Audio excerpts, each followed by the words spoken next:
बिस्मिल्लाहिर्रहमानिर्रहीम। अस्सलाम वालेकुम नाज़रीन, आप यूट्यूब चैनल देख रहे हैं। मैं इमरान खान हूँ। इस वक्त बयानिए की एक जंग चल रही है और बयानिया बनाया नहीं जा पा रहा, यानी बड़ी अजीब अजीब चीज़ें हो रही हैं।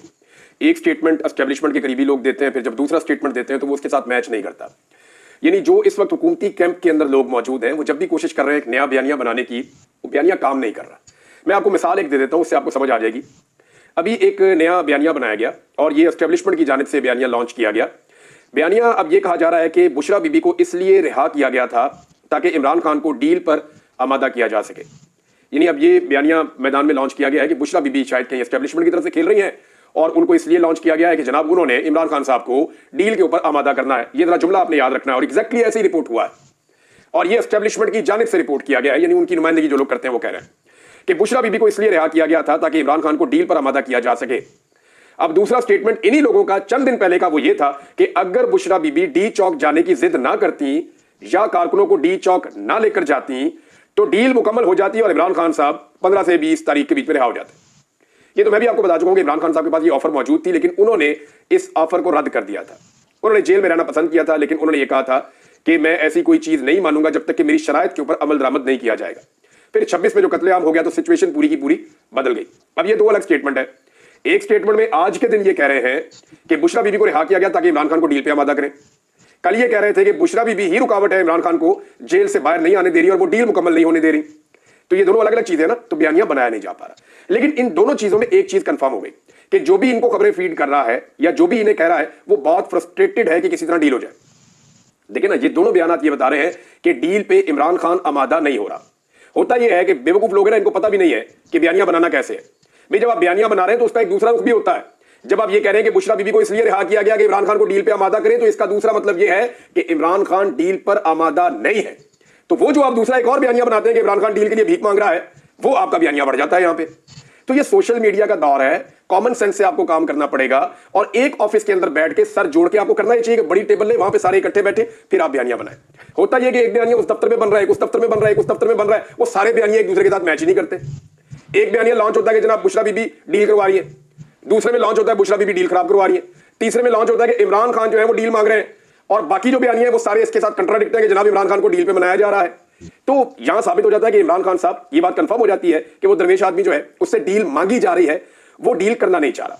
अब आ जाए एक बहुत बड़ी खबर की तरफ। इमरान खान साहब के चंद बड़े करीबी लोगों से मेरी बातचीत हुई और ये खबर दो जगह से मैं आपको कंफर्म करके बता रहा हूं। खबर यह है कि इमरान खान साहब ने अपने लोगों से यह कहा है जिनसे उनकी मुलाकातें हुई हैं कि मुझे बाहर आने की कोई जल्दी नहीं है, ना मैं फौरी तौर पे बाहर आना चाहता हूं, लिहाजा इस वक्त आप हुकूमत के साथ एंगेजमेंट करें। दूसरी जानिब एक मुज़ाकरात मैंने आपको बताया कि वो अलग से हो रहे हैं। एक मुज़ाकरात खुफिया हो रहे हैं, एक मुज़ाकरात ऐलानिया हो रहे हैं। ऐलानिया मुज़ाकरात के अंदर सिर्फ नतीजा निकलेगा उन मुज़ाकरात का जो मुज़ाकरात खुफिया हो रहे हैं, और वो जो खुफिया मुज़ाकरात हो रहे हैं उसमें वज़ीर आला खैबर पख्तूनख्वा के अलावा ज्यादा लोग इन्वॉल्व नहीं है और वहां पे इमरान खान साहब को रेगुलर रिपोर्ट्स जारी हैं और उनको चीजें बताई जा रही हैं, उनसे मुशावरत की जा रही है। अब वहां इमरान खान साहब जल्दबाजी नहीं दिखा रहे। मैं आपको फिर कह रहा हूं कि हुकूमत बार बार कह रही है, इरफान सिद्दीकी साहब ने स्टेटमेंट दिया कि इमरान खान साहब को बनी गाला शिफ्ट करने के हवाले से कोई ऑफर नहीं की गई। तो इरफान सिद्दीकी साहब को किसी ने आगाही नहीं किया, उनको इन्फॉर्म ही नहीं किया। इमरान खान साहब के पास ये ऑफर काफी दिनों से मौजूद है। ये ऑफर उनके पास नवंबर से, बल्कि अक्टूबर में भी उनको ये ऑफर दी गई थी, फिर नवंबर में उनको ये ऑफर दी गई और नवंबर में बड़े शद और मद के साथ 24 तारीख को उनके सामने ये ऑफर रख दी गई थी। लेकिन इमरान खान साहब ने उससे इनकार कर दिया था। इमरान खान साहब अभी मजीद चंद महीने बड़े आराम से जेल में रहने के लिए तैयार है। अब तो मौसम भी अच्छा है, कोई इतनी शिद्दत नहीं है, तो इमरान खान साहब जेल में वक्त गुजारने के लिए तैयार है और वो ये कहते हैं कि मैं नजरबंदी में नहीं जाऊंगा। लेकिन अगर इमरान खान साहब बनी गाला में नजरबंदी पसंद कर लेते हैं अपने लिए और वो कहते हैं ठीक है मुझे बनी गाला में आप नजरबंद कर लें, क्योंकि पूरे सिस्टम की ये डिमांड है कि आप पहले अपने घर जाएं, वहां से फिर आप अदालतों के जरिए आजाद हो जाएं। अब ऑफर्स क्या है इस वक्त इमरान खान के पास, वो मैं आपको बता देता हूं। ऑफर यह है कि जनाब आप अपने घर में जाके हाउस अरेस्ट हो जाए, हम अदलिया के ऊपर से दबाव खत्म कर देंगे, आप अदलिया में अपने केसेस का सामना करके कानून के मुताबिक अपनी आजादी आप ले लें और जब आपको आजादी मिल जाए तो उस वक्त आप अपने घर में होंगे और वहीं पे आपके ऊपर से जो जेल का हमला उसको हटा लिया जाएगा और चीजें नॉर्मलाइज हो जाएंगी। एक तो ये उनको ऑफर दी गई है, लेकिन इसमें डिमांड ये की गई है कि अब आप इदारों के हवाले से अपनी पॉलिसी को थोड़ा सा बदल दें और एस्टेब्लिशमेंट के ऊपर, स्पेशली जो टॉप 3 लोग हैं, उनके ऊपर बिल्कुल तनकीद ना की जाए, बल्कि उनका नाम भी ना लिया जाए। इस किस्म के मुतालबात किए गए हैं। अब और ये मुझे पाकिस्तान तहरीक इंसाफ के बड़े अहम लोगों ने ये बात बताई है कि जनाब मुतालबात यहां तक पहुंच गए हैं और इसको एस्टेब्लिशमेंट के कुछ सोर्सेज जो है वो कंफर्म भी कर रहे हैं कि जनाब हमें अपनी फिक्र पड़ गई है, क्योंकि जिनकी हुकूमत बनाई है वो टके का डिलीवर नहीं कर पाए। उन्होंने कोई काम नहीं करके दिखाया। दावे उनके बहुत बड़े बड़े थे लेकिन वो डिलीवर करने में नाकाम हो गए। उनके इंटरनेशनल ताल्लुकात के जो दावे थे उनकी भी कलई खुल गई है और जो बाइडन के इलेक्शन हारने के बाद तो बिल्कुल ही खोता खूह में गिर गया है। क्योंकि जो बाइडन के मामलात में वहां पाकिस्तान पीपल्स पार्टी के मामलात बहुत ठीक थे। अगर जो बाइडन की पार्टी दोबारा जीत जाती तो बिलावल को वजीर आजम बनाने का इम्कान हो जाता। तो मामला यह है कि इमरान खान साहब मजीद इंतजार करने के लिए तैयार हैं और वो ये देखना चाह रहे हैं कि कॉन्फिडेंस बिल्डिंग मेजर्स क्या लिए जाते हैं। यानी वो ये कहते हैं कि जब तक मेरे लोगों को रिहा नहीं किया जाता तब तक तो मैं अपने घर में जाने के लिए तैयार नहीं हूं। और इमरान खान साहब से जो मुतालबात हैं वो मैंने आपके सामने रख दिए कि फौरी तौर पर हुकूमत को ना गिराएं, फौरी तौर पर कोई तहरीक ना चलाएं, आप अपने घर चले जाएं, अदलिया के ऊपर से हम दबाव हटा लेंगे, मैनेज नहीं करेंगे, आप अपने फैसले अपने हक में ले लें, आपके लोग भी आहिस्ता आहिस्ता छूट जाएंगे, आप अपनी पाबंदी खत्म करवा के जो है वो कौमी असम्बली के मेंबर बन के आकर कौमी असम्बली में भी बैठ सकते हैं। फिर वक्त के साथ साथ आप अपनी तहरीक चला लीजिएगा। तो नॉर्मल तरीके से चीजों को ऊपर एक्सीलेट करें आप। लेकिन इमरान खान साहब जो है वो कॉन्फिडेंस बिल्डिंग मेजर्स चाहते हैं ताकि उन्हें नजर आ जाए कि क्या उनके लोगों को छोड़ा जा रहा है, क्या जुल्म और ज्यादती बंद की जा रही है। क्योंकि अभी भी पाकिस्तान तहरीक इंसाफ के कुछ लोग मुबैना तौर पर लापता है। अजहर मशवानी साहब ने 2-3 लोगों की भी फोटो लगाई है कि ये लोग लापता किए गए हैं जबरी तौर पर। और बहुत सारे लोग ऐसे हैं जो बेगुनाह जेलों में कैद है। आहिस्ता आहिस्ता उनकी रिहाई तो हो रही है, लेकिन इमरान खान साहब अभी सिस्टम पर एतबार नहीं कर रहे। अच्छा, इसमें इमरान खान साहब ने और उनकी पार्टी ने एक चीज तय की है कि 31 जनवरी तक का टाइम देना है इस हुकूमत को कि 31 जनवरी तक आप हमारे साथ मुज़ाकरात करें। पहले इमरान खान साहब इतना ज्यादा टाइम देने के हक में नहीं थे, वो कम टाइम देना चाह रहे थे, लेकिन अब उन्होंने 31 जनवरी तक का टाइम दिया। बल्कि पाकिस्तान तहरीक इंसाफ के सोर्सेज से मैं आपको बता रहा हूं कि ये हुकूमत और टाइम मांगेगी तो इनको 15-20 दिन का और टाइम भी दे दिया जाएगा और इंतजार करेंगे। जो बाइडन की जब इंतजामिया खत्म हो जाएगी तो इनकी सपोर्ट खत्म हो जाएगी जो पाकिस्तान की हुकूमत और एस्टेब्लिशमेंट के पास है। जुल्म और बर्बरियत का दौर जो है उसके ऊपर एक ताला लग जाएगा। उस तरह का जुल्म और बर्बरियत नहीं की जा सकेगी जो माजी में की गई है। फिर पाकिस्तान तहरीक इंसाफ दोबारा से एक तहरीक खड़ी करेगी और उस तहरीक के नतीजे में वो फरवरी के एंड में या मार्च के शुरू में एक दोबारा से लॉन्ग मार्च करने का इरादा रखते हैं। मैं आपको भी ये बता रहा हूं कि मेरी पाकिस्तान तहरीक इंसाफ के लोगों से भी बात हुई है और जो चीजें दिखाई दे रही हैं वो यही है, क्योंकि अभी सर्दी की एक वेव है पूरे मुल्क के अंदर और अभी कोई तहरीक ऐसे चलती नहीं है इतनी सर्दी के अंदर। लिहाजा पहले इंतजार किया जाएगा कि जो बाइडन की हुकूमत खत्म हो जाए और इंतजार किया जाएगा, हुकूमत को पूरा मौका दिया जाएगा कि हुकूमत अगर चाहे तो वो मुज़ाकरात कामयाब कर ले और मुज़ाकरात कामयाबी के नतीजे में हुकूमत को भी कोई थोड़ी बहुत फेस सेविंग मिल जाए और पाकिस्तान तहरीक इंसाफ जो है उनको भी इंसाफ मिल जाए।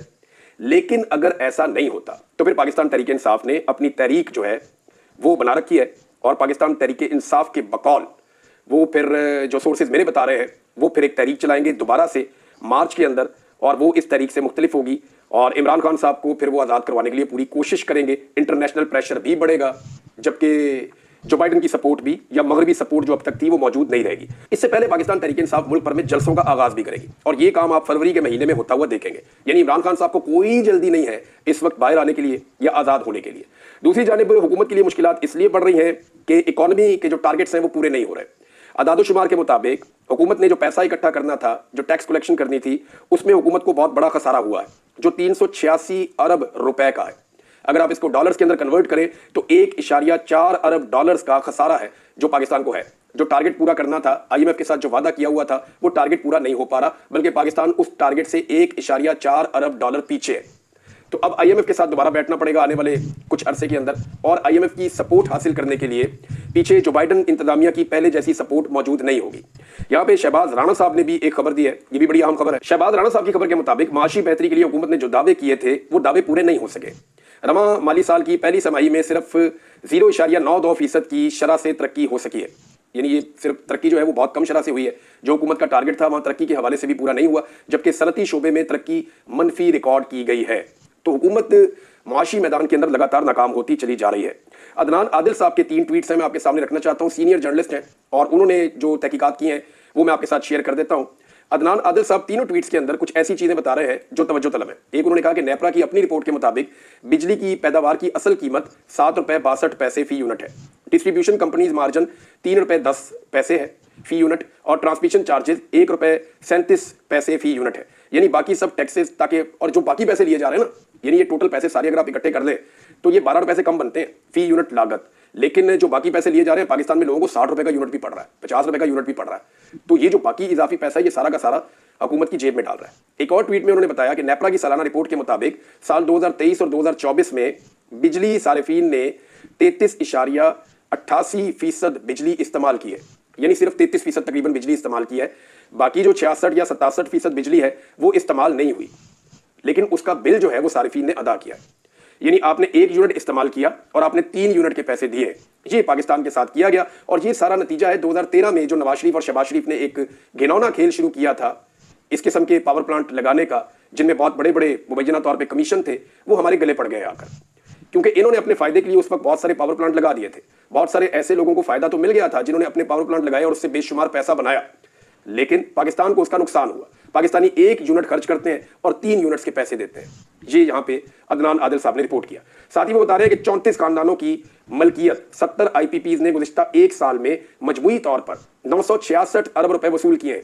ये सिर्फ 34 खानदान है जिनके 70 आईपीपीज हैं।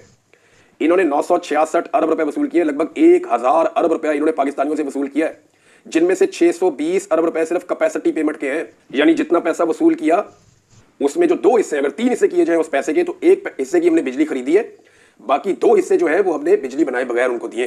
अंदाजा करें आप, यानी 966 अरब रुपया हमने उनको जो दिया है उसमें से जो हमें बिजली मिली है वो 300 कुछ अरब की मिली है, जबकि 620 अरब रुपए की सिर्फ कैपेसिटी पेमेंट हमने भी की है। ये है पाकिस्तान के हालात। एक अच्छा इकदाम हुकूमत ने उठाया और ये बहुत अच्छा है अगर हुकूमत इसको कर गुजरे तो। हुकूमत ने फैसला किया है कि जो ईरान पाकिस्तान गैस पाइपलाइन है उसके ऊपर अमेरिका को एतमाद में लिया जाए, उसके साथ मुज़ाकरात किए जाए।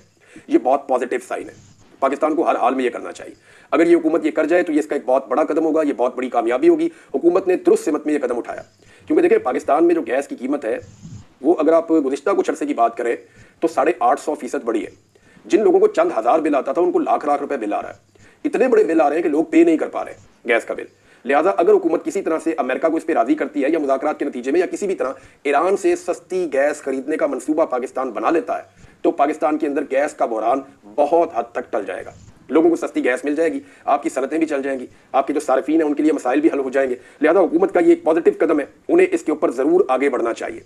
हामिद रजा काज़मी साहब ने एक बड़ा काम किया है। ये जो कमेटी है इंसानी हकूक की कौमी असम्बली की, उसके सरबराह है, और ये बड़े दिनों से कोशिश कर रहे थे कि जो 26 नवंबर को जो कुछ भी हुआ इस्लामाबाद में उस मामले के ऊपर कमेटी का इजलास तलब किया जाए। बार बार कोई ना कोई रुकावट आ जाती थी, हत्ता कि यहां तक हुआ जब इन्होंने अपने सरकारी स्टाफ को कहा कि तमाम लोगों को खबर की जाए और कमेटी का इजलास बुलाया जाए, तो उसके बाद वो जो सरकारी स्टाफ है उनके घर में 1 दर्जन से ज्यादा डाले पहुंच गए। नामालूम अफराद पुलिस के साथ पहुंच गए और उन पर शदीद दबाव डाला कि कोई भी तरीका करो, हामिद रजा काज़मी को गिरफ्तार करवाओ ताकि ये मामला जो है इसको रोका जा सके। लेकिन बड़ी कोशिशों के बाद बिल आखिर वो कामयाब हो गए और कमेटी का इजलास गुज़िश्ता रोज हुआ है। उसमें हामिद रजा काज़मी साहब ने बड़े सख्त सवालात उठाए, आईजी को भी तलब किया है, उससे भी सवालात उठाए और बहुत सारी ऐसी चीजें अब वो सामने लेकर आ गए हैं जिसमें जवाब देना पड़ेगा हुकूमत को। सीसीटीवी फुटेज के हवाले से वो प्लान कर रहे हैं, वो भी लेंगे। जो अस्पतालों का रिकॉर्ड है वो भी मांगा जाएगा, पुलिस से गोली चलाने का जवाब भी मांगा जाएगा। वहां पे जो एसपी इस्लामाबाद है उनके हवाले से बड़े सख्त सवालात हुए। एसपी ने कहा जी कि हमने लोगों को रोका, वहां पे हम तो रेड जोन में दाखिल नहीं होने दे रहे थे। तो इस पे जो हामिद रजा काज़मी साहब ने कहा जी आप कैसे लोगों को गोलियां मार सकते हैं, गोली तो आप नहीं चला सकते। अगर कोई ट्रैफिक का रूल्स की खिलाफ वर्जी कर रहा है तो आप चालान करेंगे या मैक्सिमम आप गिरफ्तार कर सकते हैं, आप लोगों को गोलियां नहीं मार सकते। ये गोलियां मारकर बहुत बड़ी गलती की गई है। बहरहाल अभी ये मामला आगे चलेगा। मेरी हामिद रजा काज़मी साहब से बात हुई तो उनका ये कहना है कि इसको हम यूं नहीं छोड़ेंगे, इस मामले को मंतकी अंजाम तक पहुंचाएंगे। अब नाज़रीन एक और इशू पे मैं आखिर में बात करना चाहता हूं। अगर कोई ये कहता है ना पाकिस्तान में कि जो पाकिस्तान के बड़े बड़े फैसले हैं दाखिली नौयत के, खारजी नौयत के और दिफाई नौयत के, वो पाकिस्तान के सियासतदानों ने किया है, तो वो अपने आप को भी धोखा देता है और पाकिस्तानियों को भी धोखा देता है, अपने देखने और सुनने वालों को भी धोखा देता है। जो 1971 है ना, वो सियासतदानों की वजह से नहीं हुआ था। अफगान जहाज डॉलरों की एवज जो किया गया था वो सियासतदानों का फैसला नहीं था। अमेरिकी वॉर एंड टेरर का हिस्सा बनना पाकिस्तान की जानिब से ये सियासतदानों का फैसला नहीं था। जितने पाकिस्तान में मिलिट्री ऑपरेशन हुए हैं वो सियासतदानों ने प्लान नहीं किए। दहशतगर्दों से मुज़ाकरात सियासतदानों के फैसले के मुताबिक नहीं हुए। टीटीपी से मुज़ाकरात सिर्फ इमरान खान का फैसला कैसे हो सकता है? खारजा और दाखिला पॉलिसियां सियासी हुकूमतों को बनाना चाहिए, लेकिन ये पाकिस्तान में सियासी हुकूमतें नहीं बनाती। पाकिस्तान में गुज़िश्ता 70 सालों से 4 मार्शल लगे और उसके अलावा मुल्क के तमाम बड़े फैसले जमहूरी अदवार या आप कह लेंगे सो कॉल्ड जमहूरी अदवार में भी एस्टेब्लिशमेंट ने ही किए हैं। कभी मलबा नवाज शरीफ पे पड़ जाता है, कभी भुट्टो पे पड़ जाता है, कभी बेनज़ीर पे पड़ जाता है, कभी किसी और पर डाल दिया जाता है और आज ये मलबा इमरान खान पे डाला जा रहा है। फैसला करने वाले एस्टेब्लिशमेंट के किरदार हमेशा बरी ज़िम्मा हो जाते हैं, कभी उन्हें उनकी हरकत की वजह से कटहरे में खड़ा नहीं किया गया। जब भी कोई सियासतदान इनकार करता है ना तो उसके खिलाफ गेम हो जाती है। जैसे आपको याद होगा कायद आज़म के साथ क्या हुआ, फातिमा जिन्ना के साथ क्या हुआ, लियाकत अली खान के साथ क्या हुआ, जुल्फ़िकार अली भुट्टो के साथ क्या हुआ, दीगर और बहुत सारे सियासतदान हैं, बेनज़ीर भुट्टो के साथ क्या हुआ और फाइनली इमरान खान साहब के साथ क्या हुआ। कुछ सियासतदानों को इस खेल की समझ आ गई। अब वो एस्टेब्लिशमेंट के साथ कुछ लो और कुछ दो का खेल खेलते हैं। जैसे मियां नवाज शरीफ है, जैसे फजलुर रहमान साहब है, जैसे जरदारी साहब है, तो उनको डीलिंग करनी आ गई है। उन्हें पता चल गया कि इनके साथ डीलिंग करो, कुछ इनको ब्लैकमेल करो, कुछ इनसे ब्लैकमेल हो जाओ, तो कुछ ले और देकर इक़्तिदार का हिस्सा बने रहे।